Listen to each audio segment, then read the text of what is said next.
Taco Tuesday. Factz Ova Feelinz, the podcast, episode 30-something. May 28th, 2 days after my mother's 74th birthday. Okay. Love you, Gloria. I'm her only son. On my mama, one of my AKA. My mom's 43. Oh, wow. Yeah. So my mother's 30 years older than yours. You know, right? And I'm about 22 years older than you. Salute to your mom.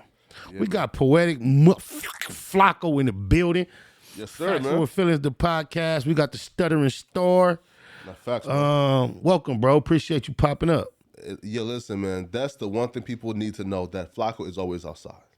No, and he pulls up. Yeah, man. Dolo. Always outside. On my mama. His hip do look a little chunky. I didn't ask him to overexpose what was under there. It might be a clip for his phone. Nah, hell no. I'm not tripping. But Flakko, you do me one favor. What's up, man? He kind of unzipped that hoodie so we can see what's under there. The logo. I don't want to be the only one. Well, man, you know, What yeah, does it say man. over on the side? It says like No Jumper News. All right, man. So, Me come and on. you have been colleagues for about the last 8 weeks, and then it abruptly ended in Burbank. Well, no, right? Because okay, so I feel like the misunderstanding where everybody else said is, yo, we got fired. No, right? Like shows got canceled, but everybody is still part of like No Jumper, and you still have like the opportunity to do interviews and stuff like that. So when Adam got at me before he made the public announcement, Yeah. he kind of addressed it like that. Yeah. But it sounded like bullshit. So you No. telling me that's actually the reality from the way you see it, not just for you personally, Of course. but from what he communicated to myself and Munchie. Yeah, bro. Like, I have like 3 interviews coming up. You feel me? Right? Like, so yeah, bro. Like, I feel like people were just too rash and fast to make decisions, right? And didn't, I guess, fully and understand like what was happening, right? Again, and maybe it's like No Jumper's fault for not, I guess, articulating it better.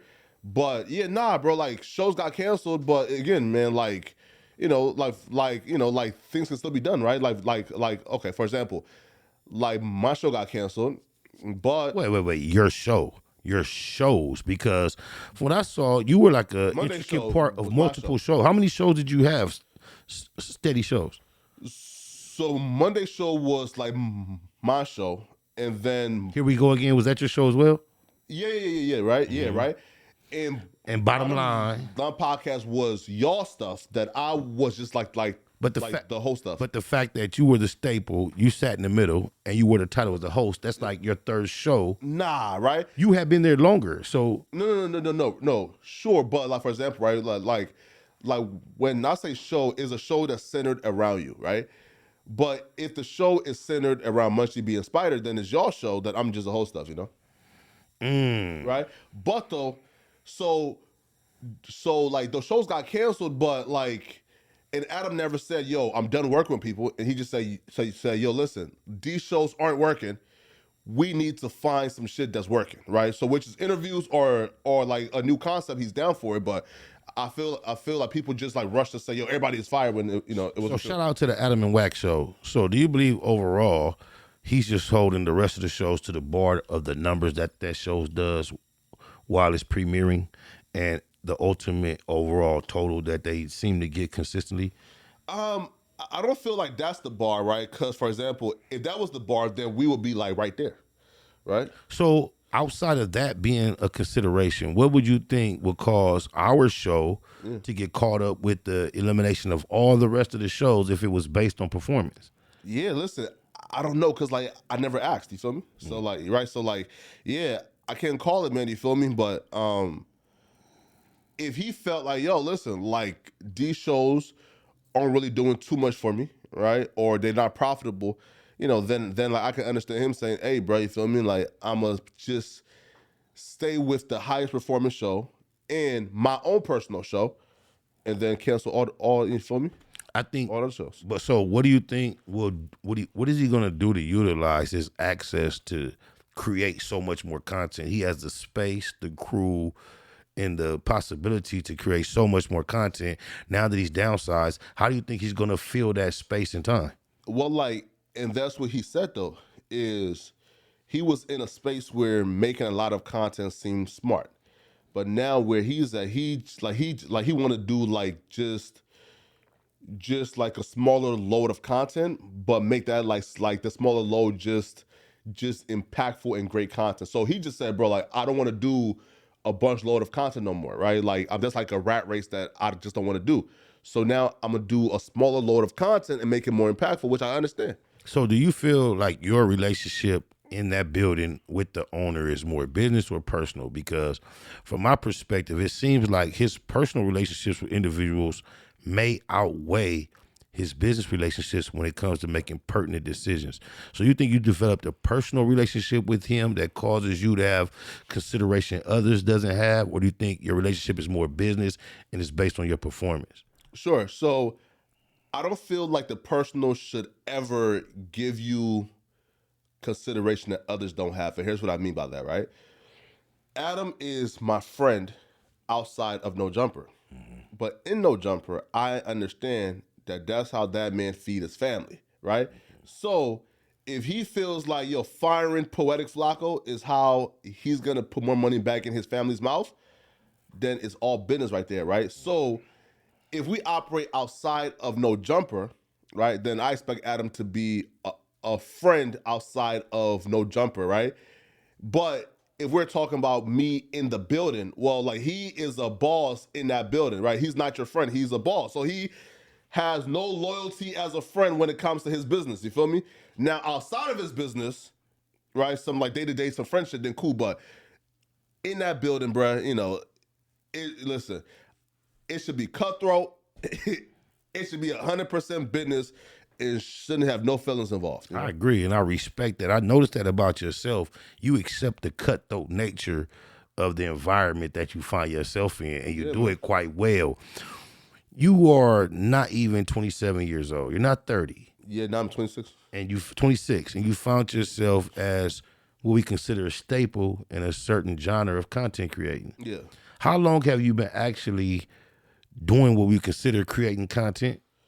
So when did Young Dolph die? 2021, right? About 4 years ago. Here, look at it, right? Wow. Right, look. So let me see. When did Young Dolph die? So how am I like starts? Let me see. When did Young Dolph? Yeah, bet. So like Dolph died November of 2021, right? Bet. So 7 years ago. No, hell no. 17? No, sorry. So it's November 17th, 2021. Oh, okay. So 3 years ago. By like two and a half years. Right? Yeah, right? Yeah, man. So I started YouTube, so I first started YouTube at the end of in the beginning of 2021, right? And my call to YouTube, man, was because I was watching like a bunch of videos, man, and I seen people had this whole little like group and community where they were attacking the good Dr. Umar Johnson, right? And saying that he's a scammer. And like I look at the landscape of it at that time and thought being a bad businessman does not mean that you are a scammer, right? Being an unequipped and operating and doing things that are above your grade means that you are ambitious, not a scammer. So if he ain't have the knowledge or certain things to do, to do things like the right way, the way he would like to do. Yeah, right. Like, look. The school. Are you speaking of the school? Yes, right. Like, look. So, and he raised, I think, like $750K, right? And he bought a school building for $450,000. Now, mind you, he didn't have no professionals around him, so he bought a school that was fucked up. So now he has $300K to work with, right? To do the interiors, exteriors, renovation. The HVAC alone cost $200,000, right? So I said, okay, no, like he made a very bad mistake by buying that building as a bad businessman. He's not a scammer. So then, I started doing like these docs and breakdowns saying, yo, he's not a scammer, and going back and forth with people who were like calling him a scammer. Now, and you were doing this from what, your personal YouTube channel? Yeah, right. And bro, it just got toxic, man. Bro, like I'm talking about, bro, like folks calling people's jobs, doxing.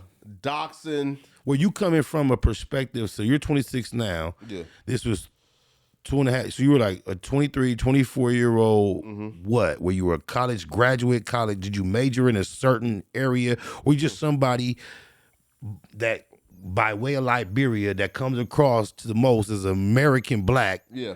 What was your interest in even having the interaction to get so deep into such dialogue with somebody like a Dr. Umar? Sure. So bro, listen, man, like I was a big fan, man. So like there's this channel, man, called Sinetta TV, right? Sinetta, I'm familiar with it. Right? Because of Hassandra, I'm familiar with Sinetta. Go ahead. Word, right? Right? And they have like these like potent debates, man. So I was like just deep into, you feel me, right? Like right, like, you know, like polite, you know, and you feel me? And like Young Pharaoh and Sarah Sutton, right? So I was like just big into that, man. So Umar Johnson though came and on the radar and on the scene like 2012, 2013. You feel me? Me as a kid, I'm watching him like spar, right? So verbally. Yeah, right? So I was a fan of them, right? So when I seen now like he was trying to do something great and noble, but he was just in over his head. So that's why, right? But then as soon as like that space of me like trying to like defend Umar, like turn into them like doxing me and calling my like jobs, and I said, bro, I'm done with this shit, man. Feel me? And then I said, you know what? I have a love for hip hop. So I'm gonna start doing hip hop. And then, bro, just luckily, man, bro, like I did like 5 videos a day for about like 5 months. I was doing like 10 views per video. How long would the videos be in duration? Probably like 5-3 minutes, you feel me, right? But I was doing like 5 or 10 views, bro. Like it was bad, right? I can relate. I relate. Go ahead. Right? And then November 17th, I got a call early, man, from a guy called, man. Should I even say his name? All right. So, and he's a dude and who owns like a huge blog, right? In fact, yeah, nah. So, dude name is from Hip Hop Now TV, right? So he called me like early and he said, "Yo, I just like had a call from Dolph manager. Dolph died, right? Now, mind you, this was nowhere. I'm talking about like nobody had put this out yet, right? So I said, bro, like, are you sure? Because if I report this and it's not true, my YouTube career is over with. He said, yeah. I confirmed it with Dolph manager and he died. So, bro, I came, made like probably like a minute video. Yo, Dolph passed away. He was trying to get blah blah. And instantly, bro, like 500,000 views in like 24 hours and shit. Boom. And since then, man, you feel me? I've just been rolling, you know? Okay, that makes a lot of sense. So what do you attest your ability to maintain relevance? Because Dolph only can die one time. Rest in peace to the great young Dolph. Yeah, sure. So you was ignited by a viral moment that you couldn't predict, you can't reproduce. What do you attest your success? Because whether you realize it or not, or you want to acknowledge it, I want to give you some flowers. You are what we all consider successful in the blogosphere. Okay. And you seem to have done it with less. I'm tending to be in this blogosphere relying on my God-given talents of being articulate. I can speak well. You have a speech impediment, which appears to be a hell of a challenge. What do you attest your ability to get on the successful side when you seem to be second nature to our culture? Because you are not born American, are you? No, sure. But though, I've been here though since like 2 years old. Okay, so you are, for all practical reasons, American. Yeah. So do you have any resonation with your non-American roots? Do you have a connection to that? Yeah, of course. So you do feel Liberian? Yeah, of course. So what is it that you feel like causes you you're not the best speaker? Yeah. You don't have the most knowledge like Alex Alonso about the subject matter. Why do you think Okay. you're so successful in such a sphere? Sure. Well, one is this though, right? You know, in terms of like what I do videos on, I don't feel like there's too many there's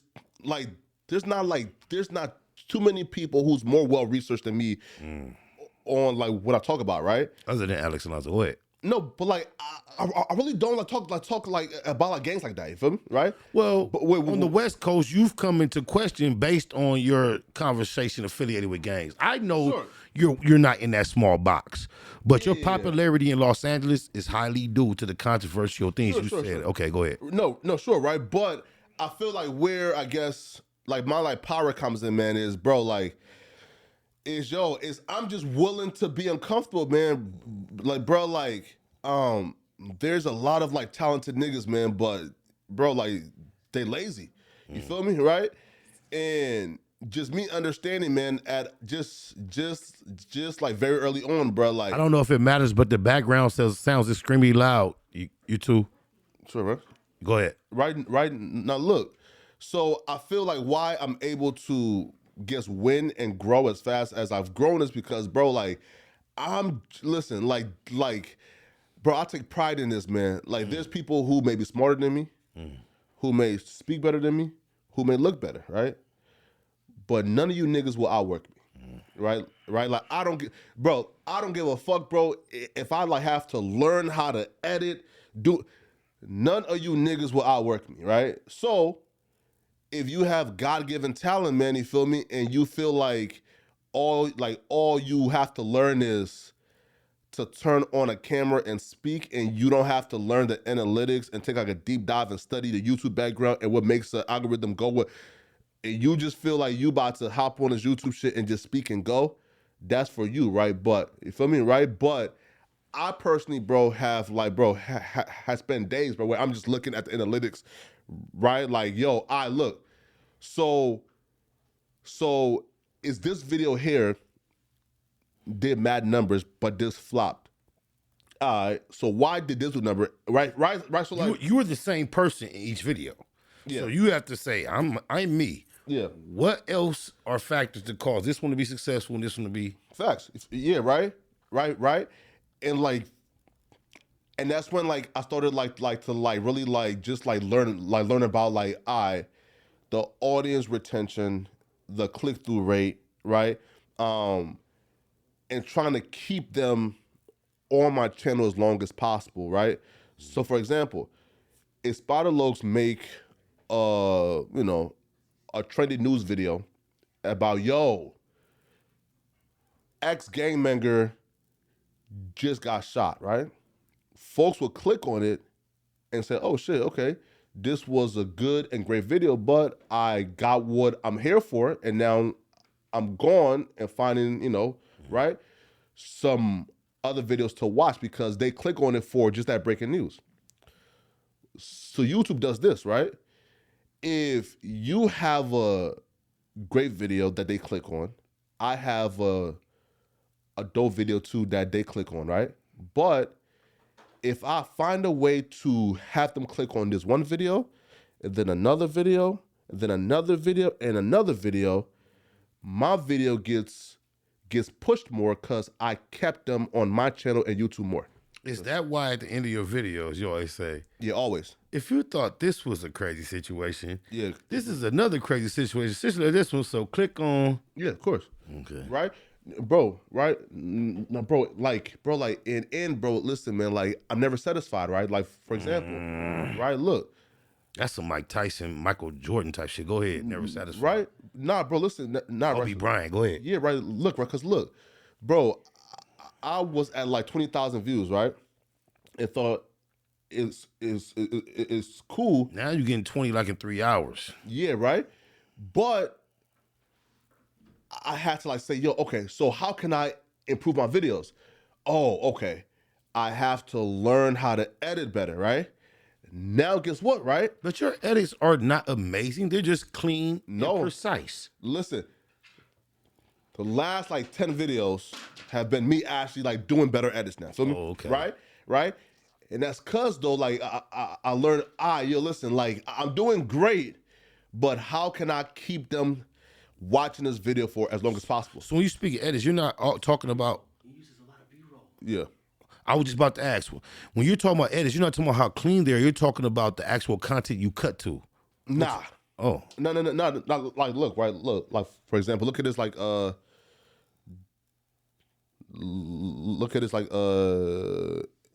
Sean Kingston video real quick. Like, 1 second, right? Shout out to Sean Kingston.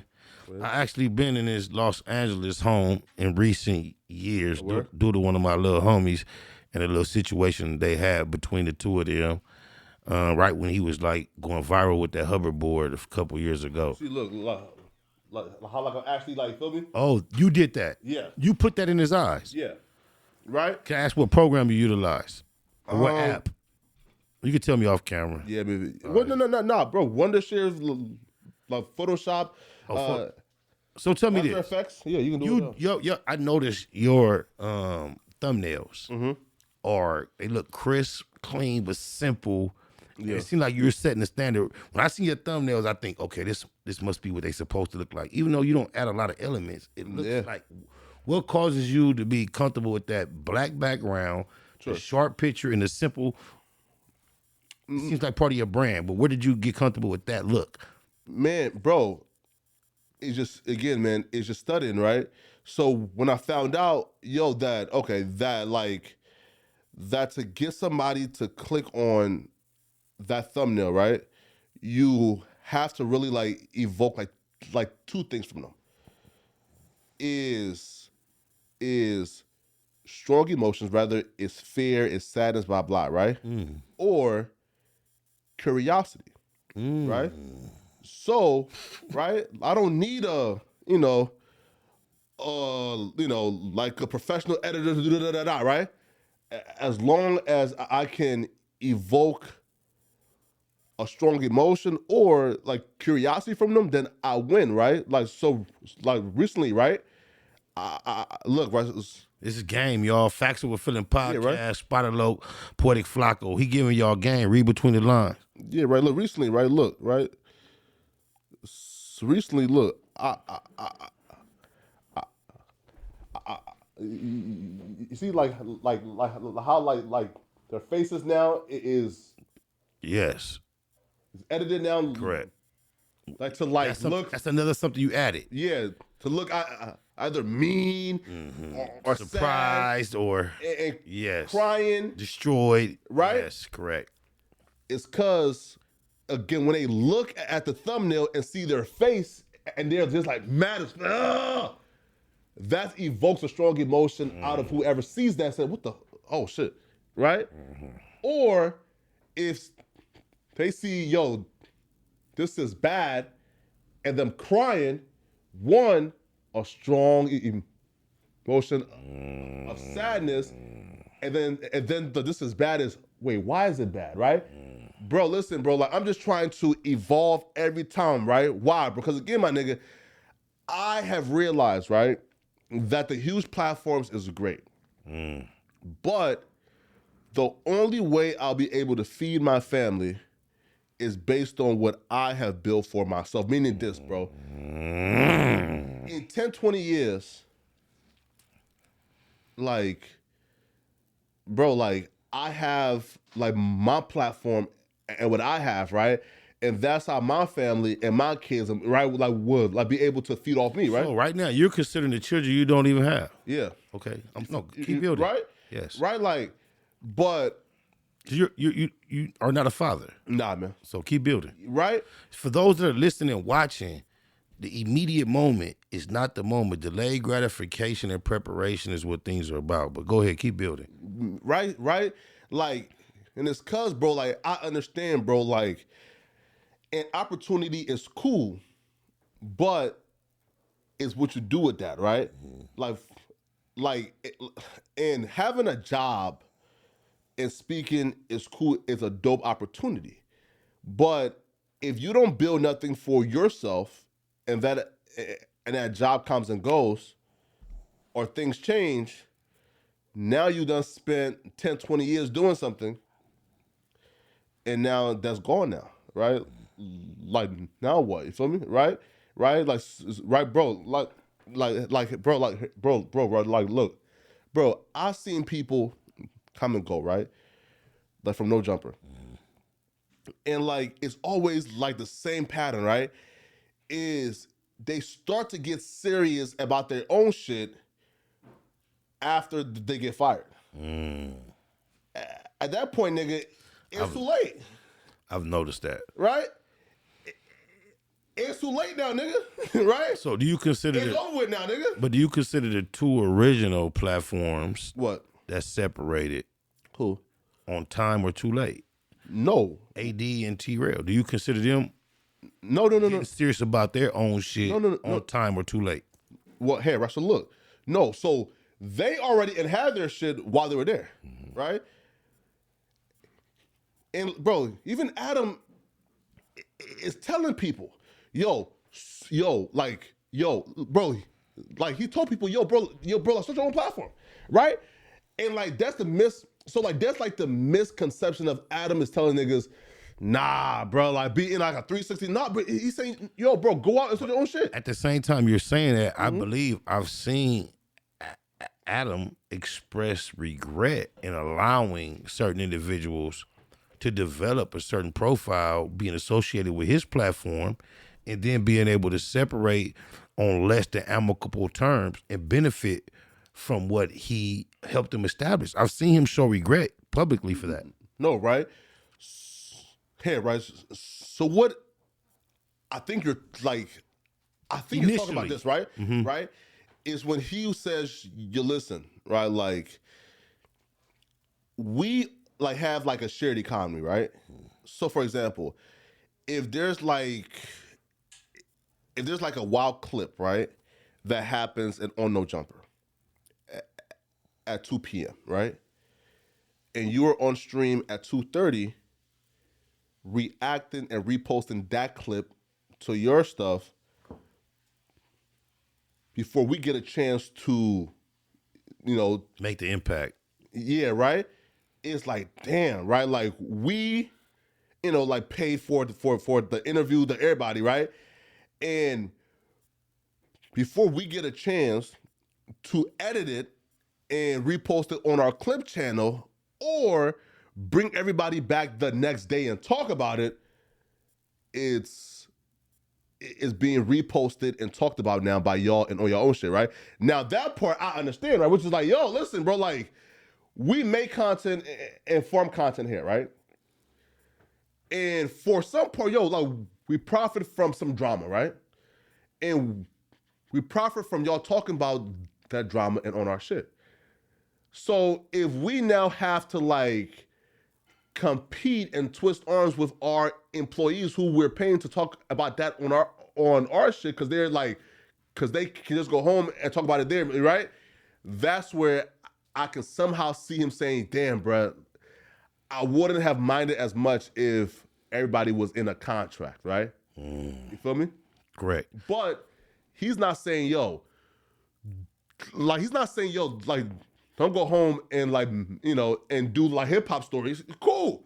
But the drama that we sort of like make here and profit from it to just like to undercut it now is like, But do you think that's a bigger problem other than Adam addressing everybody under the umbrella and saying, hey, when we get original content here, we would like this amount of time before we get a reaction? That seems like a simple fix if that were an issue.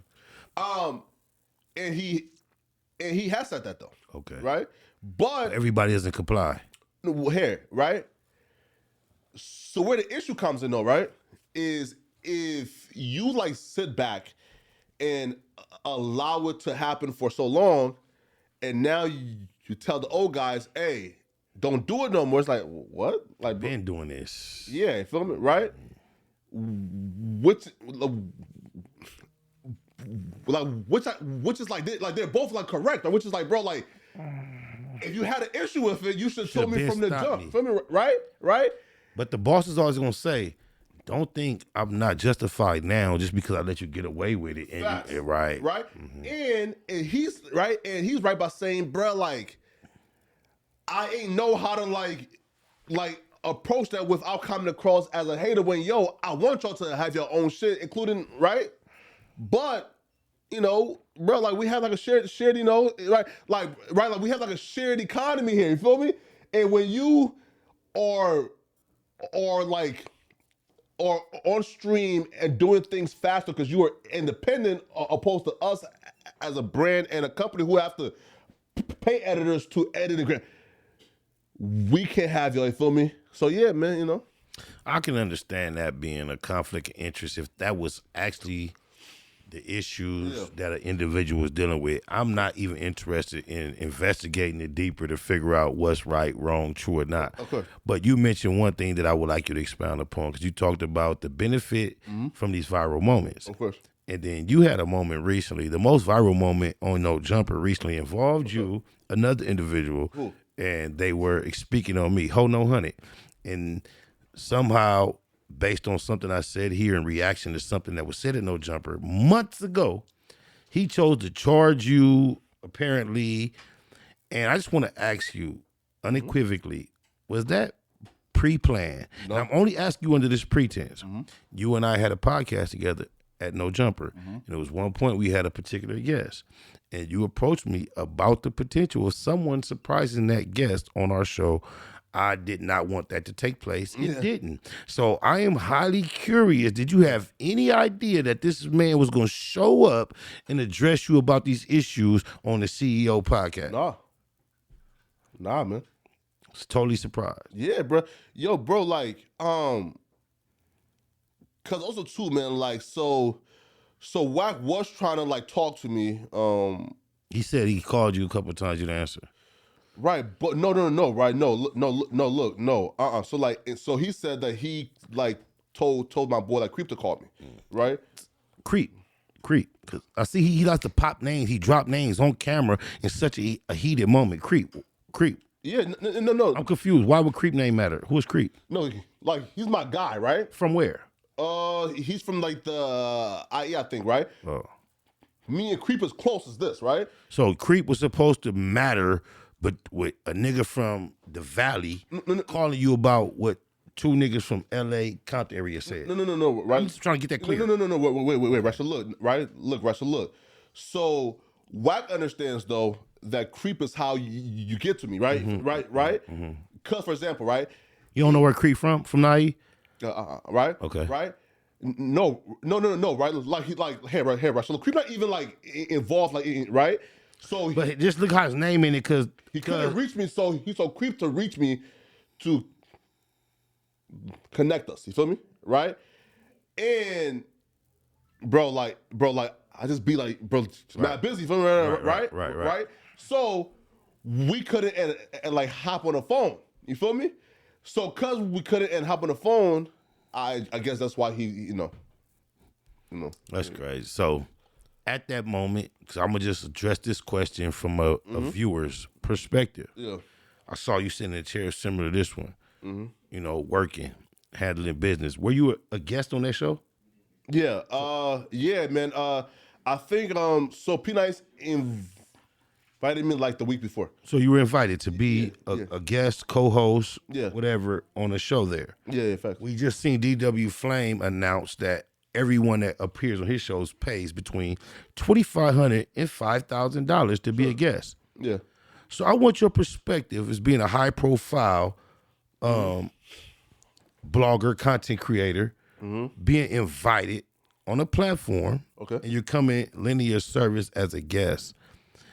And then not only are you there, but two people who pay between $2,500 and $5,000. So the two guests, the female, chefs. Sammy, the two chefs, Sammy from Watts, and then the young lady, according to DW Flame, paid at least $5,000 to $10,000 together to be on the show. That's what he said. All his guests paid between $2,500 and $5,000. That's how he ran it up as an East Side nigga. Salute to the hustle. Okay. I get it, but that's what he claimed. So Sammy and this young lady gave him between $5,000 and $10,000 together. Yeah. They had between an hour and 2 hours to be highlighted on this platform. And then this guy comes in. You're a guest as well. Yeah. A respected guest came upon their request, regardless if it was business or not. You came. Here this guy comes acting irrational, threatening your safety with apparently a firearm upon his hip. And then once he was removed from the situation, the people that invited you seem to have found pleasure in this taking place. You weren't offended by that at all? Nah, man, yo, like, bro, like, cause I don't think that they knew that like that was happening, right? You feel me? I saw DW Flame attempting to conceal the fact that Ho No 100 had a weapon upon his hip. So he was aware that his guest was just He had a weapon? allegedly, Never seen it. because as soon as it was apparent it was covered. You didn't react like you saw it. But allegedly there was something upon his hip that has been classified as a weapon. And if you look at the footage, DW Flame, as his friend, went out his way to try to conceal it. And once he went to put his hand over it, Ho No 100 went to like just think, if you know you got something on your hip, you trying to fake press Flakko, somebody grab your thing. Just think about it. He could have took Cuz pistol, East Side Crip. No. Wasn't Flame, it is P Nice. P Nice was the second person to reach the area physically. DW Flame from his seat saw it first and did some shit like this to cover it. And that's what first made Ho No 100 reach for it. Wait, how? So Flame actually reached? Yeah, if you go, Alex, is there any way we could pull it up? Or the clip of Ho No 100 pressing Flakko at no jumper, a press that Flakko did not deserve to undergo. Yo, like here, right? I keep thinking Flakko was part of the planning. Nah, bro, you taking it too well, listen, bro. Like he was actually listen, right? So look, right? I seen you call out Cartoon 5 Trey. He way bigger than Ho No 100. Cartoon has never disrespected you like you just got disrespected as a guest on a platform, and you don't want to punch out Wack Ho No 100? Wait. So sorry. I've never called out Cartoon like to actually like a fight like outside of the ring. No, it was respectful boxing. Yeah, feel shout me? out to Cartoon, of course. I fuck with Cartoon. Like we good. You feel me? Like right? Like we 100% good. You feel me? Now, so here's why I wasn't mad at Wack. Wack is telling us his homies told him that, meaning like if they gave him bad information and they knew that Wack is a hothead and he's, you feel me? Right, like, can I blame him though for, do me a favor, bad info? Define hothead, please. Like he gets angry fast. Oh, just gets angry. Fast, yeah. So the people that actually are attributed to getting angry the fastest, bitches. Huh? Bitches get angry fast. That's an emotional trait. That's an emotion that most men are prideful that they have a cap on, that they don't get angry fast. Because actually when a real man gets angry, a lot of time damage is done. So we try to keep a meter on that. But bitches, they usually get angry as fuck and no damage is done. So that's why bitch niggas is comfortable getting angry fast, because there's no consequence. Whoa, wait. Now, are you calling Wack that? What, a Ho No 100? Am I calling Wack Ho No 100 a hoe ass nigga? Yeah. Of course. Of course. Why? Who else throws tantrums on camera in order to try to get their way with a white man? Stump their feet, huff they, tell on they, my homie's mad. Wack can't, you know how you believe it though, huh? His homies was mad at you? He showed text messages though, right? Exactly. Right? Tell me this, how easy it is for me to tell a nigga to text me a certain thing so I can show you. Nah, come on, man. You talking about Mr. Run a Play? Bro. So wait, this is difficult? What's up? Right now, hey, Alex, I want Flakko to think he got a problem when he pull up. Alex, text me and say, hey, look, Flakko can't do this interview unless he clarifies such and such thing. How hard is that for me to get Alex to do that? Please tell me that. Alex ain't even from my hood. Thank you. So if you got 4 niggas from your hood that still fuck with you, he had one of his niggas from his hood get in my DM. I just ignored it. I'm not what I wish I would name a goofy nigga that called himself a gangbanger getting in my DM. Look, right? And here's why, again, I don't hold it against him yet, because again, if he's telling me that he was given bad information, then it's like... You know the ultimate reason why you don't hold it against him? What's up? The same reason that he chose to choose you as a victim. What's up? You're Poetik Flakko, a civilian that don't know shit about what's going on out here. No, true. Yeah. That's why you don't hold it against him. That's the same reason why he chose you and nobody else that you even kind of like respect. Think about in your head from every name that you think you respect about the LA landscape. How many of those individuals do you believe he would ever approach in that fashion? I don't think that he's scared to approach them. I didn't ask you about anything of fear. I said the same way he approached you. Think about anybody from me to Big U to Dub C to Ice Cube. Who else you think he would, from the whole parameter of individuals you're familiar with, who else that you are aware he approached like that? What do you think he would be comfortable approaching like that? Aware, I don't know, right? Because I'm not sure of it, right? But in terms of who do I think that he would approach like that? Now, okay. So me thinking that he would, me thinking that he would approach them doesn't mean that I think that they will back down, right? Like for example, right? Whom? No, look, right? Like for example, right? If Brick and Wack and see each other, it's automatic violence, right? So I don't think that either party will turn around and turn it down, right? Right. So I don't feel like he would be like scared to like crash out on somebody, right? Maybe you didn't understand my question. What's up? Because Brick is known for being live at No Jumper on a regular basis. Sure. So what Hold On 100 did was utilize his knowledge of knowing you were in the building, and then he approached you in a certain fashion. Sure. Brick is up there live all the time. Yeah. So my question was, who would he approach the way he approached you? Live? He's never chosen to approach Brick like he approached you, even though he knows what Brick is for a large amount of times. Yeah. He told you it was 4 miles from his projects. It's right up the street. And Brick is there for long blocks of times on a consistent basis. He's never approached him like he approached you. So I'm asking you, whom upon the face of the earth? Oh, I don't know. There's no one. Yeah. No one. So you took one for the team. That's why I think it's a play. Because you didn't flinch. You didn't show no fear whatsoever.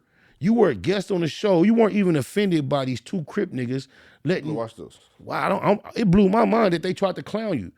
Why do you think they called you scared? The Long Beach, the homies from Long Beach. Why do you think they called you scared after that, all that whole interaction? They probably assumed, right? Don't scare niggas right? Flinch, run, or something like that. Look, this is why, right? You know that how to play. Is this the clip you wanted, Spider? This is it. Let's check him out. Put the headphones on. Look, look. Let's check out the right? clip. We're gonna check. I'm gonna check that out too. Yeah, come on, let's go. Factz Ova Feelinz, the podcast. Spider Loc, Poetik Flakko, Street TV. No, you gotta like skip to like the. Yeah, we don't have to hear all of the. Yeah. Start. Yeah. Right before you get up. Yeah, just keep going. Yeah, shout out to 3 Fingers Wack, and shout out to Madam Mika because and P Nice held him down with 3 fingers, similar to Mika did. That's 3 fingers. That's a problem. Why he didn't? And this is why I keep telling you, bro. Stay Flakko. They the nigga from North Dakota. You letting these niggas drag you, the wrong niggas drag you into shit, and while you showing love, they using you. They know that when my homies see that, they gonna call me. And then it's a conversation with you for what? When you showing them niggas love. Right? I could have called you, what you doing, nigga? I don't trip, do your shit. I don't give a fuck. Yeah. Y'all do y'all thing. But nigga, at some point, if you think that your platform is gonna be a platform they got to come diss my neighborhood, then you gonna find out what it is. Please pause it. Wait, but like, no. One thing I want to know, why his foot was laid over like a bitch the whole time. You see how he had his foot twisted over like a hoe? But anyway, do you find logic in somebody asking you about you allowing somebody's hood to be dissed on your platform when it never took place? Well, no, right? And like at that time, no, I was so confused that I didn't even know like what was going on. You feel me? And you and I, for 6 weeks straight, created content in that exact same room. Yeah. Why do you think he didn't choose one of those opportunities to come and question this situation? Oh, right? But like, right? Like, I truly feel, bro, is he got bad information, like, right? And he just... But do you think one of them made him aware that you were going to be there at that moment? Or do you think he just took a chance? Because he didn't pop up while I was there. Yeah, man. All right. Questions, man. You keep it going, production. No jumper. it's not my platform, it's Adam's platform, right? And the show itself. Hey, Flakko, Pop. Hey, listen. Hold on, What the? The show itself. Hey, look. Hold on. What the? All right, pause it again. Right here. So, as a man, do you imagine that's enough force going against him, attacking you, to actually stop somebody that wanted to put their hands on you? Look at her before you lie. Look at her over there. What? You see what she's saying? All right, now look at the screen. Do you think P. Nice exerted enough force to stop somebody that wanted to physically harm you? Go ahead, let it play. Now, he's not a hip. Now, did you see the hip talk? Rewind it a little bit. Did you see? Watch DW Flame reach for his hip. Go ahead, let it run. Do your thing. But nigga, at some point, if you think that your platform is gonna be a platform they got to come diss our neighborhood, then you're gonna find out what it is. Bottom line was my platform. Like no jumper. It's not my platform. That's Adam's shit. It's Adam's platform, right? And the show itself. Hey, Flakko, Pop. Hey, listen. Hold on. What the?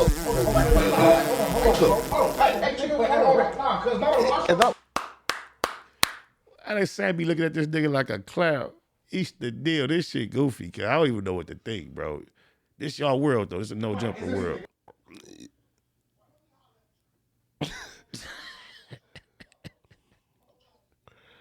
Yeah, man. Yo, bro, like, I'm just so confused, right? Because again, I can't even like recall like what incident. You feel me? Are you afraid at all? Look at the bro. I've seen a lot of scared niggas. Look, this is the biggest Paru gangster known to the internet. He's taking his chance right now with a weapon on the side to approach the squarest nigga known to the blogosphere. And the two Long Beach niggas tried to clown you like you was scary. Play it. I'm trying to see the scary. Where is the scary energy? Let it play, please. You look. Everybody looked at like, what the fuck is this lady doing? Why is she throwing a tantrum like this for no reason with all these cameras on? Ex-con with a firearm on his weapon on camera. That's what happened to Boosie and C-Mac recently. They was ex-cons that caught up on camera. We don't know if it was a firearm, feel me? Because he is, you feel me? An ex, con, feel me? Who, you feel me? Like, we don't know if he, so we can't say if that was a gun or not, Fuck ho no honey. He that goofy got caught up on camera. I'ma call it like I see it. He trying to show off no jumper like Disneyland, the safest place on the face of the earth. 4 miles down the street from his projects.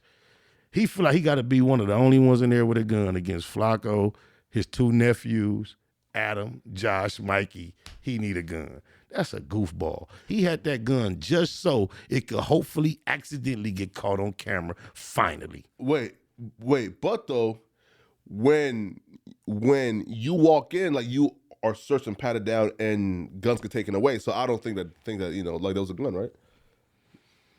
Well, obviously, everybody doesn't always get searched and patted down, apparently. You sure? Who? Ho no honey. How you know that? I ain't gonna tell you how I actually know because we on camera. Okay. But I got a question for you. Okay, what's up, Totally off that subject. Okay. I'm familiar with you being a resident of at least 3 different places. Yes. Tell me the biggest difference outside of the other places you've called home in Los Angeles. Okay, so in terms of like the biggest difference, I would say LA is the place where people lack awareness. And here's what I mean, right? Is you will have dudes, it doesn't matter the race, black, whatever, say, yo, I'm in the hood, it's hard, there ain't no opportunities here, it's hard for me to blah, blah, blah. And I say, bro, you in the land of opportunity, bro, like you in the city, state of, bro, listen, if there ain't nothing here, bro, there's some opportunities here for you, my nigga, right? So I would say like, yeah, right, bro, like I've lived, in impoverished environments, right? And this is the only impoverished environments where people in this environment lack awareness, right? Because, bro, you can always, bro, like find a way to make something shake, you feel me? And do you think that in the city there's a different degenerate breed of black bred out here, or do you think there's an actual reason why the group that you're referring to has a lack of awareness? So I definitely won't refer to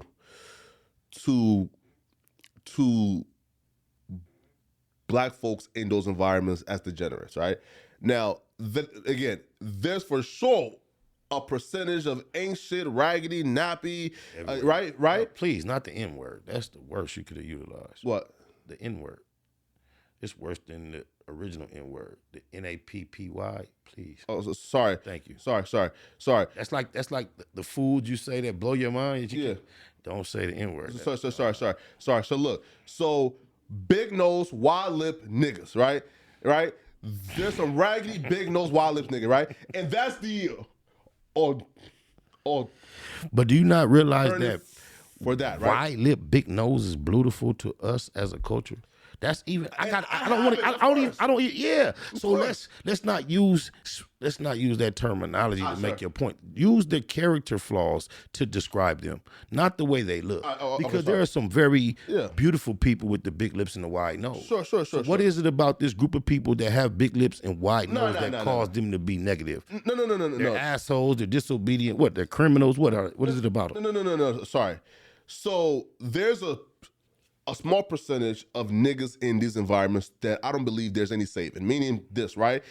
I think that we all know at least a couple or a handful of niggas in our communities, bruh, that there's no saving them niggas, right? Agree. But back to the question at hand, right?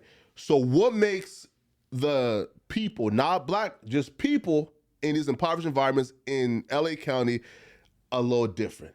I can't call it, right? I don't know, like, why, they're unaware or lack awareness. I can't call it, right? I'm just saying is there is a mindset there, right? And there's this over sensitivity as well, meaning this, right? Like they're just they're overprotective of something that they themselves are destroying, and I don't understand. Meaning this, right?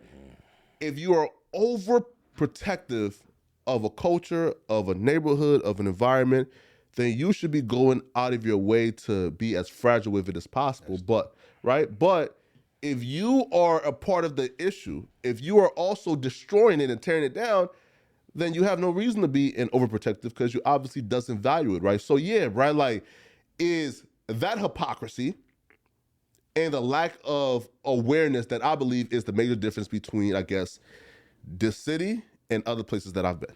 Well, where does your aggression come in that scenario versus if someone was being suicidal, you would be a lot more compassionate, even if they were harming their own selves to the point of death. Mm-hmm. It seems like in general you would be a lot more concerned with trying to help them get better. I can't imagine. Hell nah. So you can find yourself seeing someone suicidal saying, "Look at you, stupid. The fuck's wrong with you, man? You should know better." Listen, bro. You're a fool. No. Listen. It's only humans that we don't understand the concept of euthanasia, right? Meaning this, right? Yo, with animals, we understand it. And if my animal is in pain, got joint pains, we can take him to the foot, right? And put him down. But we animals too, right? So hence, if somebody is suffering, if somebody is just a bitch, right? And doing a live no more, hey nigga, do your thing. I could give a fuck. Now here's my also thing is this though, right? Now listen. You good. Right? You good. And I used to have some form of careness, right? Aggression, passion for trying to save these streets. I done given up, meaning this, right? I could give a fuck, right? If these niggas get better. Y'all got it. Y'all won, meaning this, right? Right? I came in this bitch trying to empower you niggas, trying to teach you, right? And you niggas said, no, we want to die and kill each other. I said, okay, die and kill each other, right? I only give a fuck now about them babies, meaning this, right? Hey, bruh, y'all die and kill each other. I could give a fuck about the violent rate being up. Do y'all thing, bruh. As a matter of fact, raise the fucking death rate among you niggas. But please, bro, can we please just say, hey, bruh, and if you guys have some babies in your household, who's trying to do better and go to college, hey, bruh, there should be funds here to make sure that them kids, you feel me, and who want to leave, hey, bro, let's pull them out. Hate me if you must. I tend to agree 197% with that sentiment. Facts. I might not say it from your perspective, but I've often come to the reality that I think we're going to have to reach a state of destruction and a rock bottom before we get better. And I think a lot of things that we see happening that we wish would cease happening are only going to cease when they destroy themselves through the repetitive nature of negativity. And eventually we're going to wash it out, almost like scraping a scab or scraping something that's callous. You got to keep sanding at it, and it's going to be there until we're done with it. I think that has a lot to do with the negativity in our community. I know myself who has participated in perpetrating the negativity, have gotten to a mature state where I've raised young men who do not subscribe. And if I can't do anything else, I can reverse the influence. I'm a very influential individual. Of course. And I had a lot of people that participated under my tutelage. Now, those individuals and others can see, hey, he's making better decisions. And I also offer to the community, I've raised a handful of young men who also have made better decisions based on what I've tried to teach and tell them and show them. So I just want to motivate you not to be so harsh, because a lot of the people, even making the decisions that you don't approve of, have found themselves in this position lacking the resources, the knowledge, the understanding that you have to analyze everything and even to see good from bad. Good lack of resources, man. Yeah, right and wrong is on the spectrum for a lot of people, because for you to go and snatch a female's purse might be one thing, but for the kid who hasn't eaten in 4 weeks, and if he don't get a bite to eat, he gonna die, and he snatches the first thing he sees as a value, I think the creator, God, judgment looks at those two individuals different. Hell nah. Listen, man. Hey, listen, Unc. A full stomach thieving nigga is the same thing as an empty stomach thieving nigga. Feel me, man? Right? Disagree. A thieving nigga is a thieving nigga. I mean, real with you niggas, right? Feel me? A thieving nigga is a thieving nigga. So why was Robin Hood a concept that can be justified? To who? To the average society. Hell nah. Take from the rich and give to the poor. Ain't shit thieving nigga too. You ain't shit. I'm being real, bro. Fuck Robin Hood, man. Shout out to, man, you on some bullshit. Hey, also too is this, right? So how I lost my passion, Unc, is I no longer, right?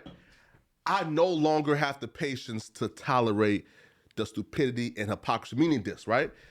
If you tell niggas, yo, why is snitching wrong? They say, hey, bro, we live a lifestyle, right, that says, yo, and listen, and if we tolerate snitching, well, guess what? That bites all of us back in the ass. Okay, cool. So, so then I ask, okay, what do that mean? And they say, hey, if we doing crime and we say, yo, telling is cool, right?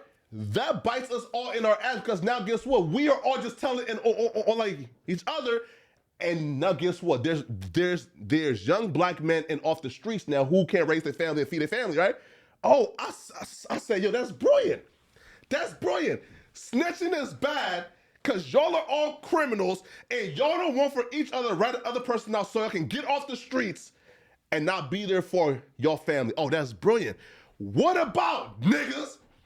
We just get rid of crime. Say, hey, nigga, let's not be criminals. Let's not do crime. So hence, the no snitching now can work for the anomaly now who's just doing some fucked up shit, right? But guess what, right? As soon as I say that is, well, hey, no, man, crime gotta exist because niggas gotta blah, blah, blah, blah. All right, nigga, I give up, bro. You're just retarded now. I give up. Well, I just want to say this. I get your point. It resonates to a degree. However, way before crime became an issue in my life, I used to run to my holy, sanctified, saved grandmother and say, well, they did so. Hey, quit telling. Take your ass out there. In our culture, telling was never accepted, no matter if crime was an element to consider or not. Sure. Running around telling has always been something that we have been admonished not to do. Exactly. What about what about the police not telling on each other? How much do they respect the not telling issue? Cooking. Yes. listen. This is your adversary that you feel like that's your big He was homie. right, though. That, I'm glad. Right. Good point. I'm right. No, What they call it, the blue line? No. Right. The thick blue line? Yeah. Well, no. Right. So look, it's called the blue wall of silence, meaning this, right? And the blue wall of silence was invented so the bad cops don't get held accountable by them good cops who watch them do some fucked up shit. So as I'm saying this, no snitching is created so the bad seeds don't get held accountable by us good niggas who is here and watch them do some like foul shit, right? I just heard the internet say that DW Flame snitched. Wait, though, right? Okay. Right?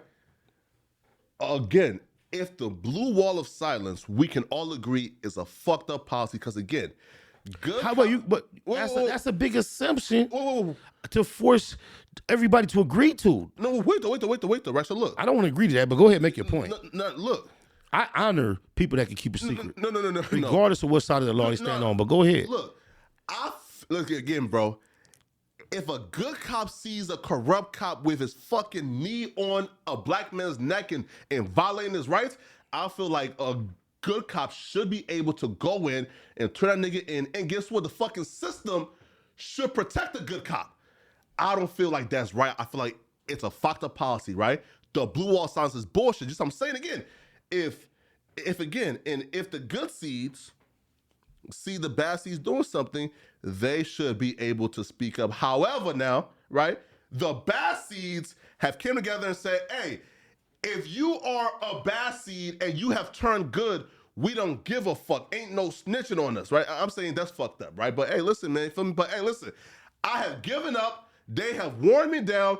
You niggas can rob, kill each other, pillage each other, man.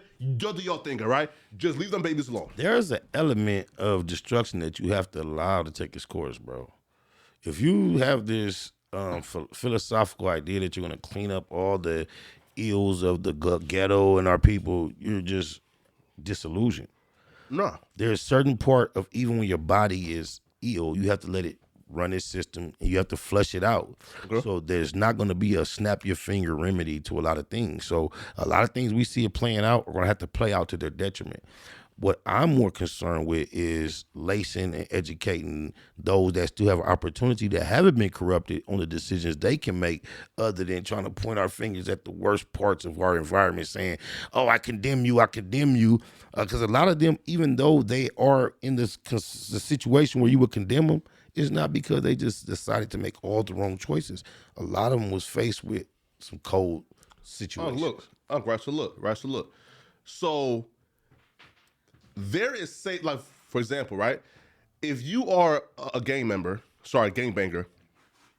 and you pick up a gun and say, yo, I'm about to go kill this person and in revenge for my brother, they're still saving you, right? Because you had to justify it in your head. They're saving you.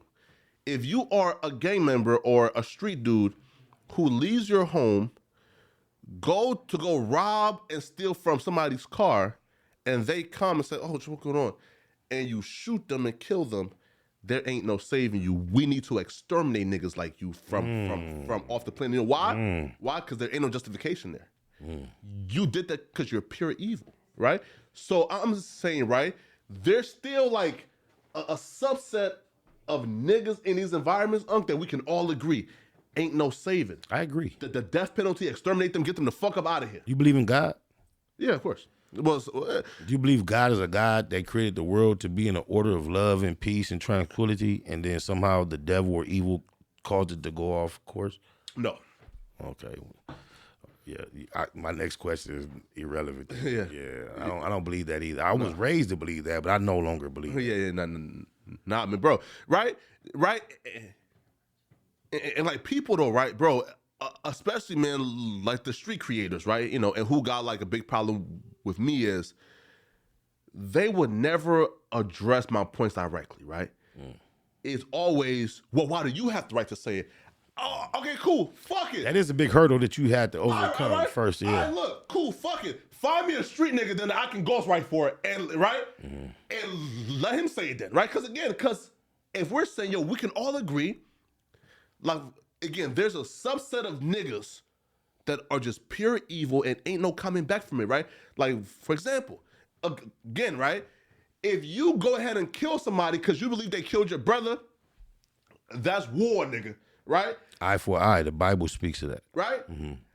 And I can't call you inhumane because of that. Even though the law doesn't allow, you can still understand why someone was motivated to get that deeply involved in the act of violence. Okay. But if you go ahead and rob somebody for their like bags like that, and you take their stuff, and now it's in your possession, and you turn around and kill, nah, bro, no, bro, ain't no justifying that shit, bro. You got to. I'm so glad I'm not God, because before I could pass judgment, I would have to analyze what caused that person to try to take from the other person. And no matter how unfortunate that loss of life is, I know when I look into nature, into the wild. You ever seen a Komodo dragon and how he feeds himself? How? The animals like goats and other large animals, he runs up on them and just swallows them whole while they're alive, breaks their bones, and they beg. And this is the design from the creator. So when I realized that was in the original design of the world, it kind of gets me to come to grips with some of the other horrific, hard to understand, terrible things that also exist. Sure. And that's just, I look at nature to kind of like make me be able to tolerate or kind of like stomach some of the horrific things that we see take place these days. Nah, bro. But here's the difference between humans and a wild savage animal is we have some degree of humaneness in us, right? And I'm saying if we cannot identify or based on actions like we can see that person clearly isn't humane, then I'm saying they don't fit into the ethics of society and we need to exterminate them. We're so far from that point in society that we've all agreed that pedophilia is incurable. And we still have not decided and agreed to lock those type individuals away and not give them action at children anymore. Sure. But psychiatry has agreed for long that it's an incurable state of mind. And they've gotten to the point where they now classified them as maps and tried to make it a lot more palatable and acceptable versus as alienating these type of people. So what do you say about a society similar to that when you've come and become an American citizen that is a lot more open to these issues versus your original roots in Africa where they're passing legislation generally banning this type of activity? Where do you stand in those type of thoughts? Wait. All right. Wait. The rainbow versus in America in your original Liberian African roots where they're banning that type of activity. Question though, right? So, all right. So, if somebody is like, for example, right? I seen like a video on this, right? So, if they come out and say, "Yo, listen, I like kids. I have an attraction to kids that I can't help, but I've never done anything like to any kid. I've gone out of my way." Do you feel like they should be locked up and killed too? I won't say killed, but I think they need to be locked up and separated from society, castrated. Sure, okay. Or something similar to where if they have this propensity, they would never act it out. If we have an idea to be able to anticipate, hey, this person is prone to do this, they're self-admitting, I think we should be allowed to make some type of actions to avoid him being able to act that out. Sure, right? And I somewhat agree, which is why if somebody has a history that's prone to violence and killing, then we don't need no 3 strikes to lock them up for life, right? Violence can be justified in different scenarios.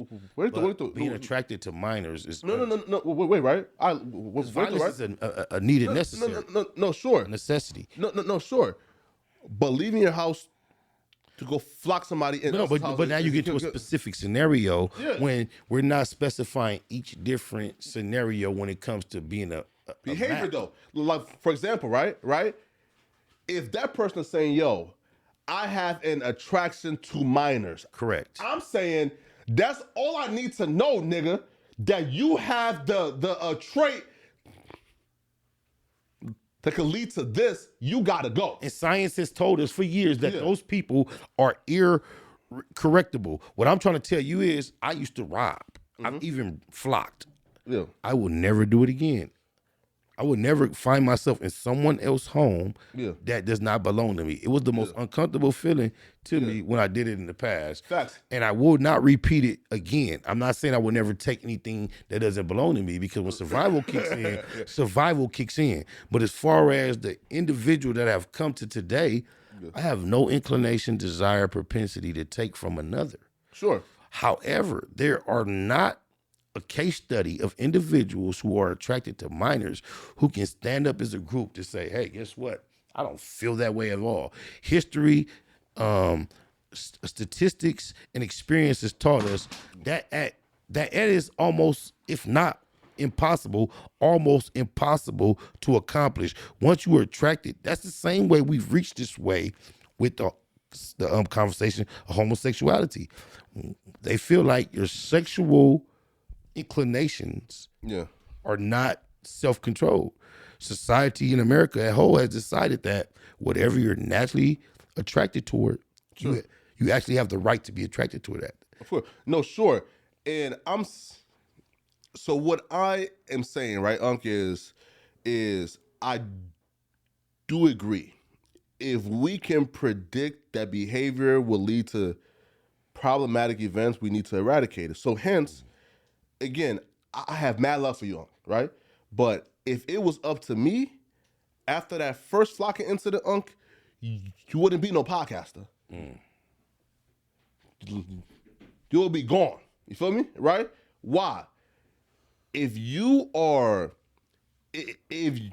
can go into somebody's home and not just steal, but now you are violent towards that person because you stealing their shit. No, I don't. It ain't no saying you. No. I didn't say home invasion. Yeah. But not, hey. God is good. I participate in a lot of things I'm not proud of. Go ahead, you can land your point, bro. No, right?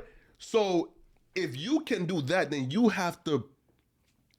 You have a pattern and propensity to where I no longer feel like you deserve to be a part of society. You need to go. At the age of 48, if I've done these things in my 20s and haven't repeated them since, do you still think I am beyond being redeemed or being reformed and I can be a new individual? Because I haven't participated in these type of activities for years. Sure.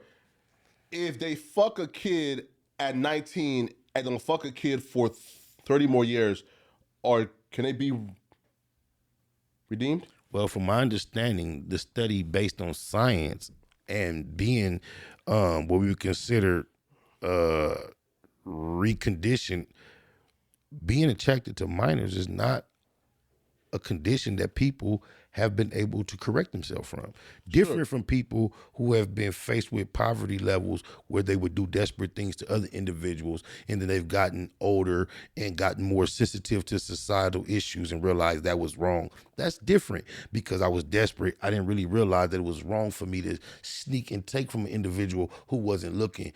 Even though I'm hungry, that integrity, when it comes to integrity, that's wrong. That's a different level of growth than just saying, hey, I'm a grown-ass man with hair on my genitals, but I'm attracted to a young woman who's not even gone through her menstrual cycle yet. Of course. That's a psychological mental state that is a lot different from someone who is willing to break the law based on sure, their right? conditions. Here. Sure, right? For example, right? So why I think, right, that if somebody admits to having the attraction to kids that they need to be locked up, right, is... Again, not all pedophiles will touch a kid in their lifetime, but that risk of them doing so is just so great they need to go. So hence, there's going to be anger and desperation among impoverished people or people in general. Not all people who are desperate and impoverished will steal and kill somebody else. However, if they have done it before, right, and we can identify they have the propensity to do so, nigga, I don't need no 3 strikes, nigga. 1 strike, nigga, you got to get the fuck up out of here. That would resonate. I understand the logic that you're trying to make the comparison. But the only reason pedophilia doesn't fall under the same category is because pedophilia is crimes against the most defenseless portion of our society. And that's why it falls into a different category other than other crimes. Because no matter what you do to a minor, it's the worst crime. Sure. Because they cannot defend themselves. Oh. So when we come to adults, the R word is different from if you punch her, it's worse than R-ing her. Of course.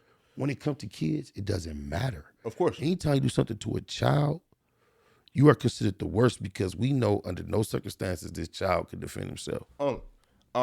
There are 2 protected age groups in elders and seniors. I mean, seniors and children. Yes. In our legal system, there's 2 protected age groups. It's the elders and the kids. Mm-hmm. So I'm telling you, yeah, kids are defenseless. An elder who is 80, 90, they're also defenseless. So hence, if your homeboy pick up that blick and go and violate an elder that's that defenseless and take from them what they've been working for their entire life, I'm saying you can't tell me that violating a defenseless kid is any more different or worse than violating a defenseless elder. And I'm saying, if we're saying, right, that if you have the propensity to violate either class of, right, in either class, you need to go, then I'm saying, how can you say now that these like flocking teams who done violated, robbed, beat up, shot these elders that we're protecting, that they need like a second chance? Hell no. I'm not declaring anyone deserves a second chance. Yeah, they need to go. My time as a criminal, I've always pre-assessed the risk I was taking, and I was willing to deal with the consequences. Absolutely. That's the approach I take. And I think it doesn't cause you to be invalid to state what you state, but I just think that every criminal that's committing the crimes that you're discussing should have a fair assessment in their mind of the risk they're taking and be willing to, because I agree. A lot of the chances I've taken in life, I knew what I was up against and I decided to take that chance. So I don't think that a lot of criminals should be, relieved from that responsibility. I'm not arguing that at all. Yeah, man.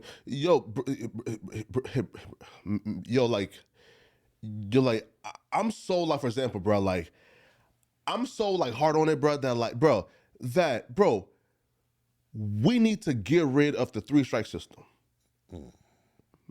Make it like 2 strikes. Hey, one time, I feel me, like you may have, feel me, have, all right, cool. But the second time, boy, like, you ain't never seen freedom again. And again, about crime, I'm talking about violent crimes. You ever see yourself running for an office or a position where you can actually affect these type of issues? Nah, but hell no. No. Right? No, but though, I can definitely see me like being, a lobbyist, you feel me? Right? That would be a yes to my question. Anything of that nature. Yeah, right? But in terms of like actually like running and trying to be president or a senator or a mayor, no, but like having a group with a bag that can affect the senators, affect the presidents, right? That's a little bit, right? Cool. Right? So yeah, right? So like, yeah, man, right? Like that part, right? But bro, like me, bro, like I'm just an extremist, bro, and I don't feel like I would like fare well in politics, right? Because bro, like, fam, listen, bro, like I have no patience for degeneracy, like at all. Where do you see yourself going from outside of mastering this content creating blogosphere presence that you have established? Like, once again, I give you your flowers for being so ahead of the curve. Yeah. Outside of being a contemporary success, where do you see yourself going from here? Man, bro, listen, bro, like, yo, bro, like, so bro, me and me and another YouTuber, man, called like What's the Dirt, you feel me? A big dude, you feel me? The dirt is like, what's the deal but the dirt? Yeah, right? Yeah. We have a crazy money play coming, you feel me? Right? I'm personally taking 100,000 of my own money and invest it into this. You feel me? So as soon as that shit like launches, bro, you feel me, man? Like, bro, What like type of time frame? Next year? This year? probably like 3 months, probably. You feel me? Right, bro, like as soon as that takes off, man, feel me? Like I don't really like see myself, you know, in this content shit, you know, too long. Oh, so what we're used to you doing, you feel like it's a temporary program for you that might cease this year. No, right? Like for example, right? Like me, like hopping on YouTube and talking and giving my opinion, like they'll never change. But like having YouTube as like a secondary or primary source of income, nah, you know. You feel me?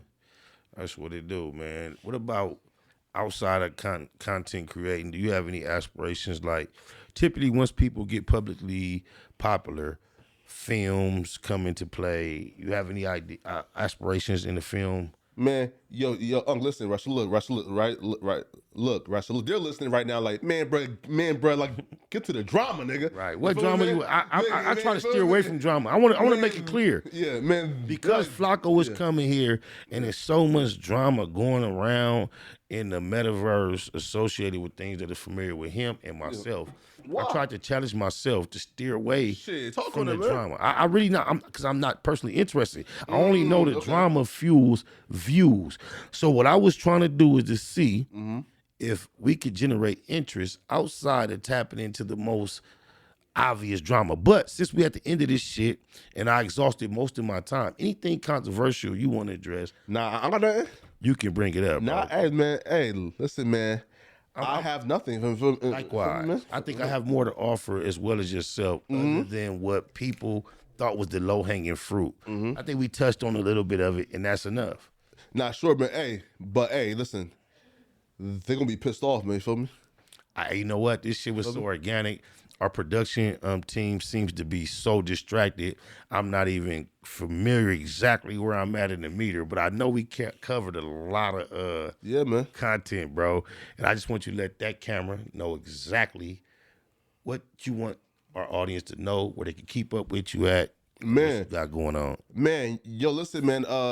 It's Poetik Flakko. Yo, bro, we have like a very robust and growing channel, man, bro. I've gained like 3,000 subs in the last week. Wow. You feel me, man? Right? Are there some secrets involved in you doing that, or was that just you surprised?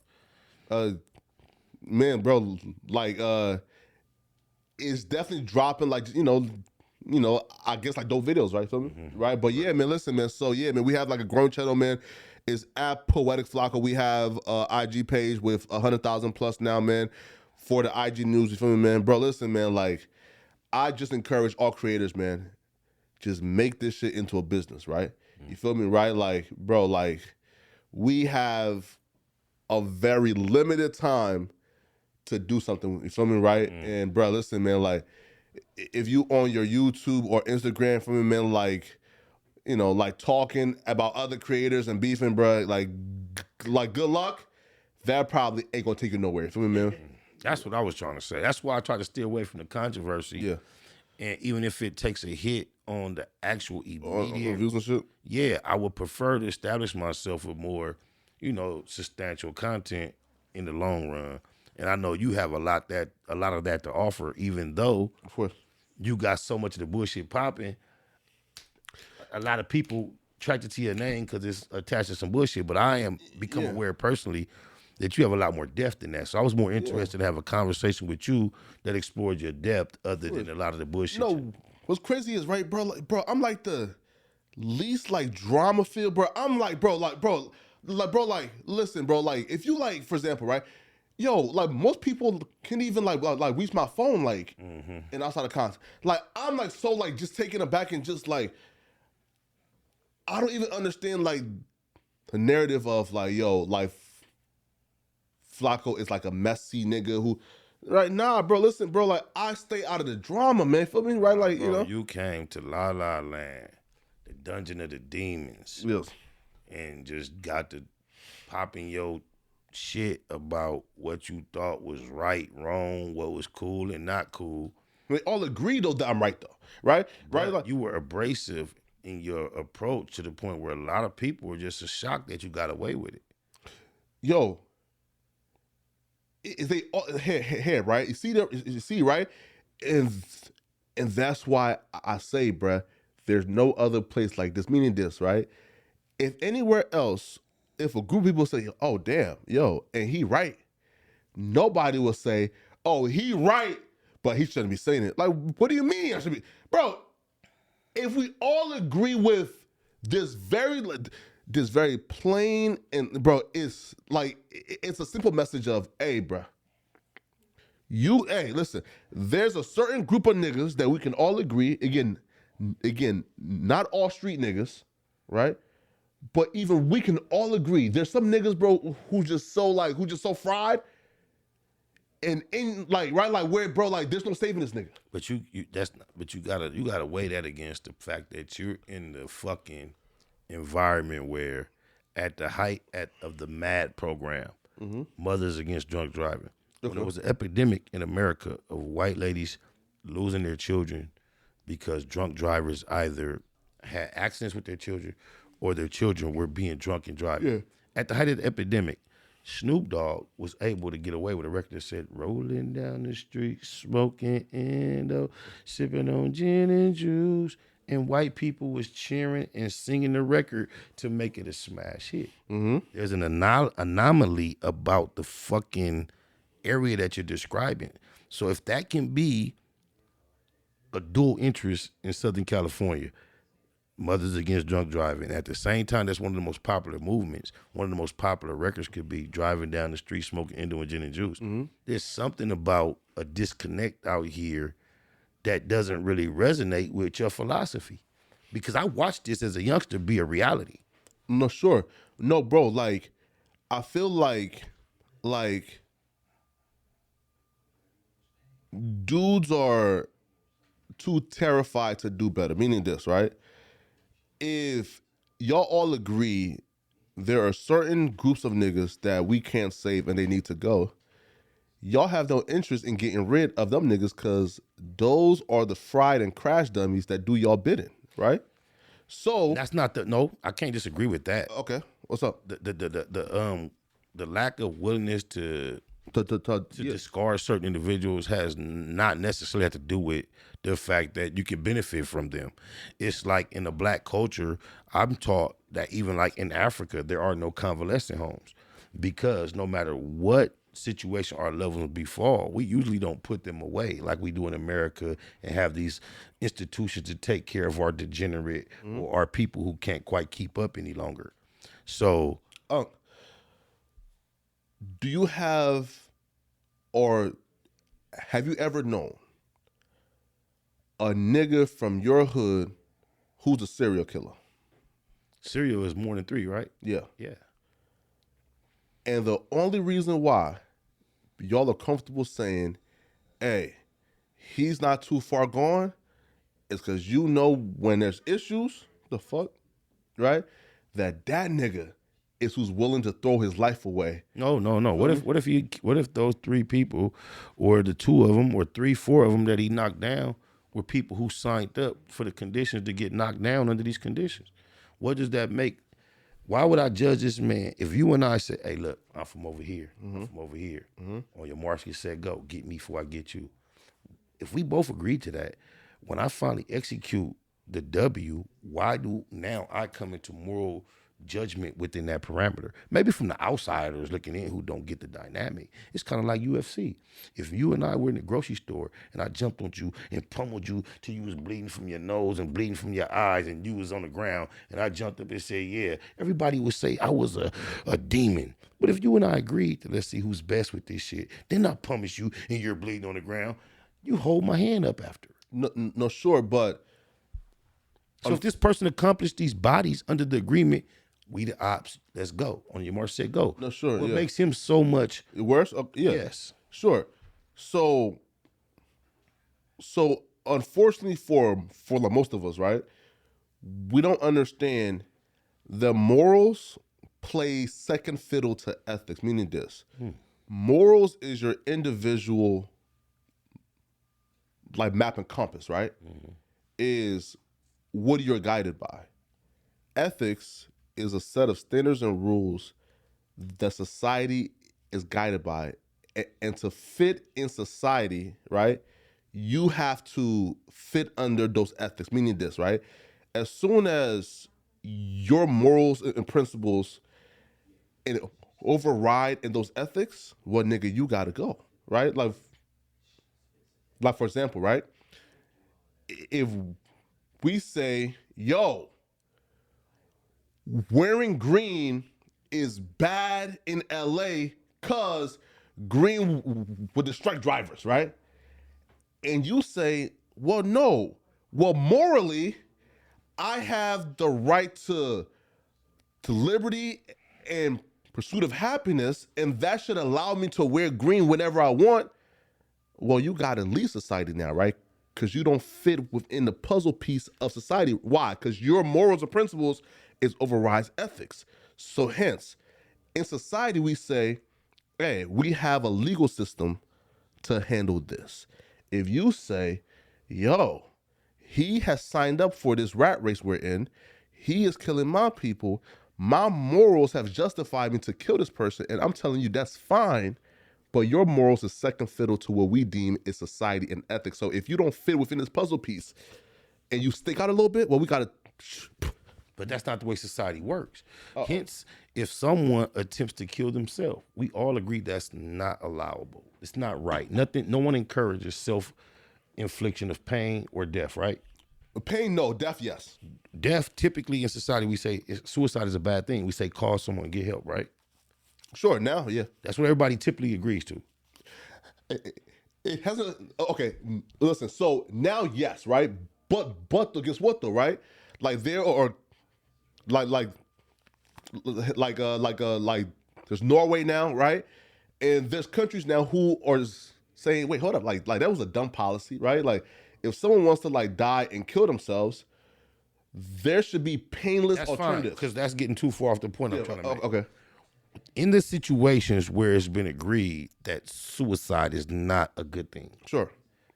it's never been considered illegal. Meaning, if you try to kill yourself and don't succeed, you're never pressed with charges. Is there ever been a situation with that? I don't think so. Typically, from your understanding of society, you try to kill yourself, you don't succeed, you never get arrested. Oh, you tried to do a self-murder. That's attempted murder on yourself. That's not a charge, right? Sure.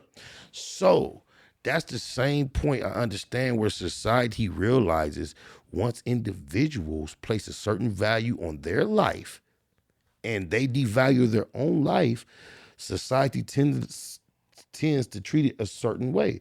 So if you decide, I want to kill myself, and you don't succeed, and it's not illegal, what's the difference between you and this person saying, we're going to kill each other, and we don't succeed? Why is that illegal, yet me trying to kill my own self is not illegal? Sure, right? Not, hey, right. Look, so why is it's not legal? I don't know, right? But right? But if us again, right? If somebody, for example, right? So suicide, right? Is obviously needs to be barred. Why? Because if we all want to kill ourselves, society is going to fall, right? Like this. So hence, I do agree, right? That if somebody, again, and tries to kill themselves and don't succeed, well, hey, nigga, you feel me? Hey, bro, feel me? Hey, bro, right? Like, it needs to be punished, right? So again. You think it needs to be punished?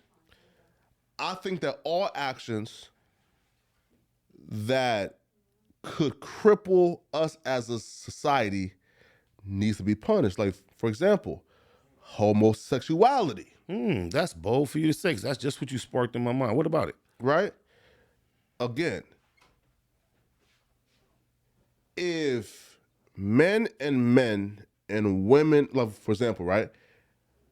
For example, right? Factz Ova Feelinz. Don't get caught up in nobody's feelings, bro. Kick the facts. Yeah. That's the name of the podcast. Yeah, look, I feel like all actions that, if repeated, could destroy society, I feel like those needs to be barred and banned, meaning this, right? If you do something that's repeated by everybody, if that action could like destroy us, it needs to be banned, meaning this. If homosexuality is allowed, right? If that's repeated by everybody, we cease to exist. so hence it needs to be barred. like for example, obesity, I'm a problem as well. If one person is allowed to be obese, and if that's allowed to be repeated by everybody, well, that would kill us as a society, right? So again, I'm just extreme, bro. It's any action, right, that if it's repeated by everybody in society could destroy us, we need to bar that action, right?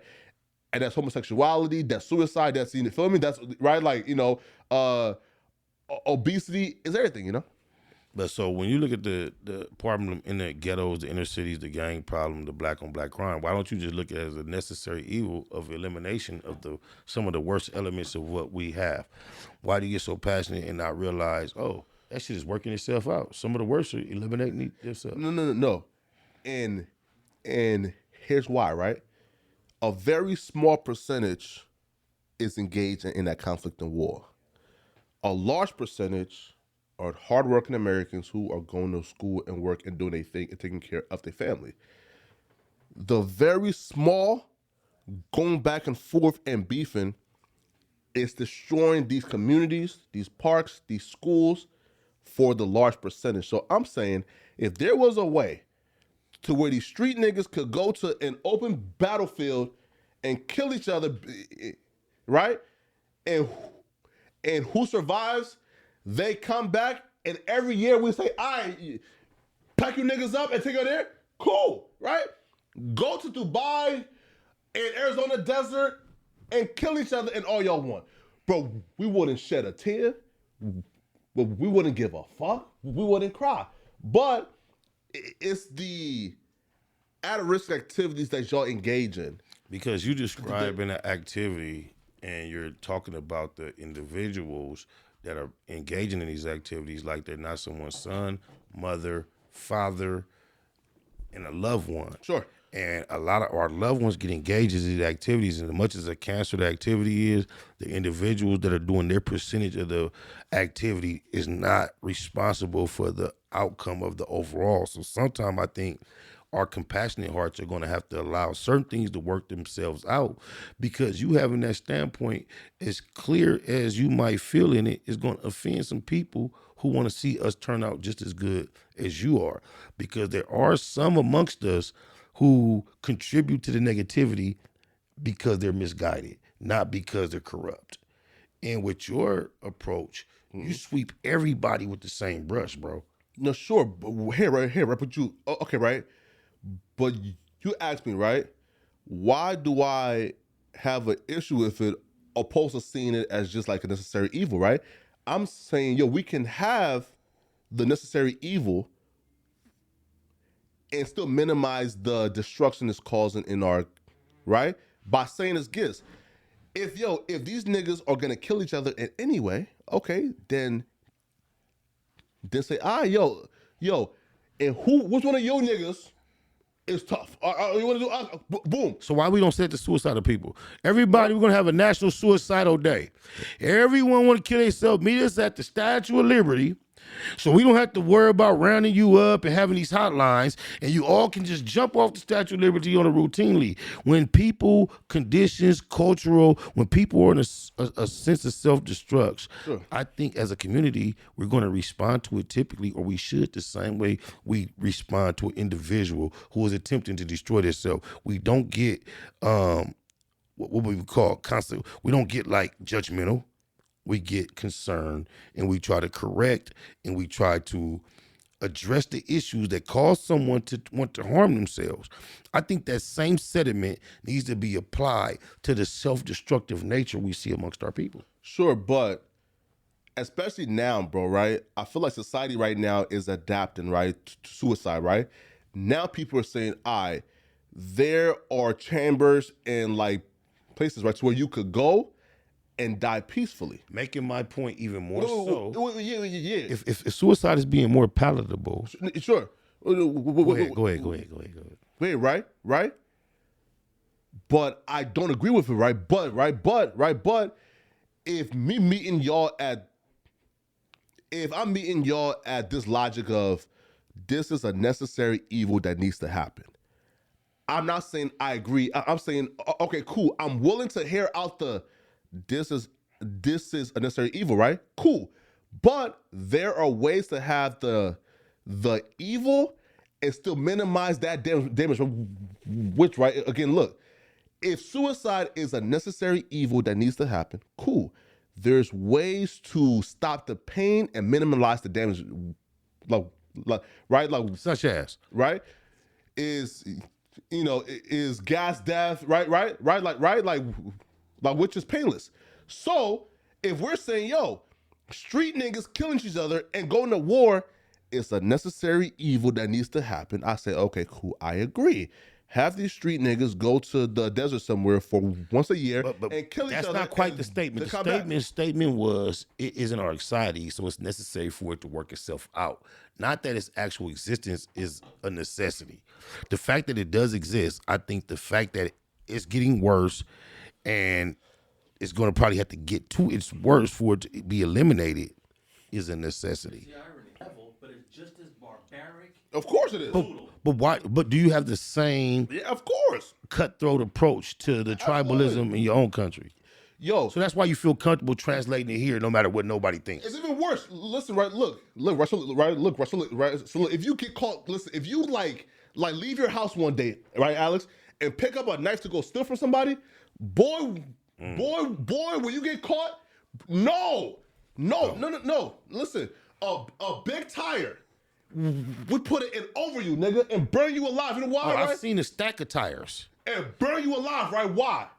Because we believe there ain't no reform with somebody who is willing to steal and rob somebody just as poor as them. But I've also seen, no reform in that shit, I've seen lines on, you remember Rotten.com? No. Oh, before your time was such thing called Rotten.com. Yeah. And you go on Rotten.com, that was what they consider, I guess, the black web. Yeah, okay. You can see shit that's going to shock the shit out of you. But raw footage, I used to see, I would assume they was in Africa. Yeah. But the concept was these people got caught stealing. Yeah. And this shit was raw HD footage. Yeah. They in line, a motherfucking chop off, set it on fire, put a bag on it, and you out of here. Yeah. Right? Look, that's what, they shit was coming off like a real live hand. I'm telling you. Chop over with. They just put it in some shit, set it on fire, then put it and wrap it up and send your ass on. Yeah, right? No, look, bro, like Alex is 100% right, meaning this, bro, like we are more barbaric and we have those same issues, right? But how we deal with it is ain't no second or third or third strikes. You feel me? Hey, nigga, if you take that risk, don't get caught. But it still continues, though. Sure, right? Sure, right? Didn't they cut off a president's penis once? Yeah, man. Samuel Doe. Doe. Yeah, man. Doe penis got cut off. Imagine Biden getting dragged and then they just. I've seen the videos. He talking about the tires. They stacked them tires from his ankles all the way up. And bring you alive. They put it on fire. And just think about the element of the motherfucking hot rubber burning, sticking to you. Now, while this shit was lasting for like hours, bro. While he on fire in these stack of tires, they had motherfuckers run up with sticks and poles beating on him. Good. And then when the tires burnt off, he was on fire running down the middle of the street. Can you imagine though, right, bro? Listen, Russell, look. Imagine, right, Alex? Yo, how excited people are, right? That, bro, I have a shitty life. I'm poor as a motherfucker. Oh, there's somebody who's dumb enough to steal and he got caught. We not get to take out our egg, which is again is fucked up and is wrong. I agree, right? Like we should kill to correct behavior, not because we enjoy it. You feel me? But why shouldn't we enjoy correction? Anytime you clean something, you enjoy it. Anytime something is not improper and you correct it, it's a fulfilling type of sensation. So it's a thin line, the balance, bro. Yeah, man. Nah, yo, man. But hey, right? I'm glad, bro, that like I live in a civilized society to where, bro, like we actually have like a legal system that will actually hold folks accountable. You know. So do you appreciate the job the legal system is doing, or do you think that the riffraff is getting away with too much?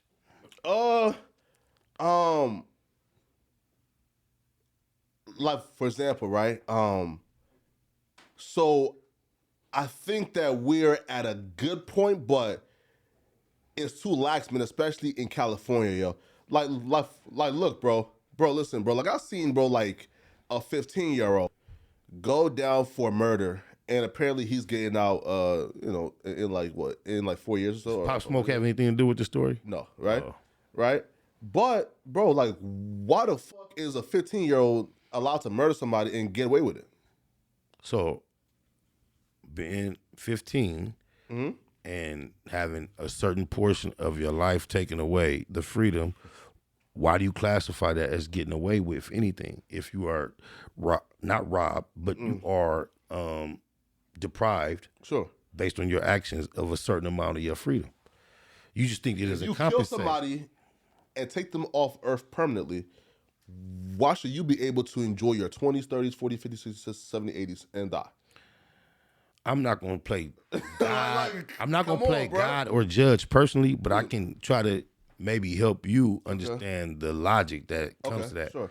I think they try to quantify the lack of experience that the youthful and defender had, and the fact that your brain doesn't actually develop according to society to 25 and beyond. Yeah. And I think they try to have some type of sympathy, not for that individual, but for the totality of society in comparison to the actual crime. Yo, listen, right? Listen, right, man, listen. If that kid is 15 years old, if he can learn how to stack signs up like a Naruto, he should be able to go to jail for life. Meaning this, right, bro? Right? If he's aware to like stack signs up and throw it up and bang the set and push the line and and you kill somebody, bro, they know. Listen, fam, these little niggas know that, yo, I can kill this nigga and only do like 10 years max. Let me tell you this, 90% of the motherfuckers you seen online stacking signs, they don't know half of 90% of what that shit do. 90% of that shit is excess, extra, and they don't know what it means. Factz Ova Feelinz, the podcast. Nah, man. Spider Loc, most Easty, Poetik Flakko, the motherfucking stuttering sensation star upon the internet, my partner. One more again, let them know where they could find you, man. Okay. Man, hey, listen, man. It's Poetik Flakko on Instagram, on YouTube, man. It's Flakko Poetik on I think Twitter, man. But also too, man. Listen, man. The Bottom Line podcast is coming back soon, man. We got a home, or we still figuring it out? Figuring it out. All right, and that's Flakko with 3 Ks, right? Or just 2? Nah, I'm Flakko with 1K. Oh, just 1K? Oh, Yeah. okay. P-O-E-T-I-K. Spider Loc, that's what it do. No, Flakko was KK, no? Oh yeah, sorry, yeah, 2Ks. Is that just to be fly, or is it a reason? I was curious. A$AP Rocky had his name Flakko first, so I stole his shit. That's what it do, man. Street TV, Factz Ova Feelinz, the podcast, episode 30-something. Spider Loc, Poetik Flakko. We appreciate y'all for tapping in. Yes, sir. Peace out, man. Foreign cars and all the bitches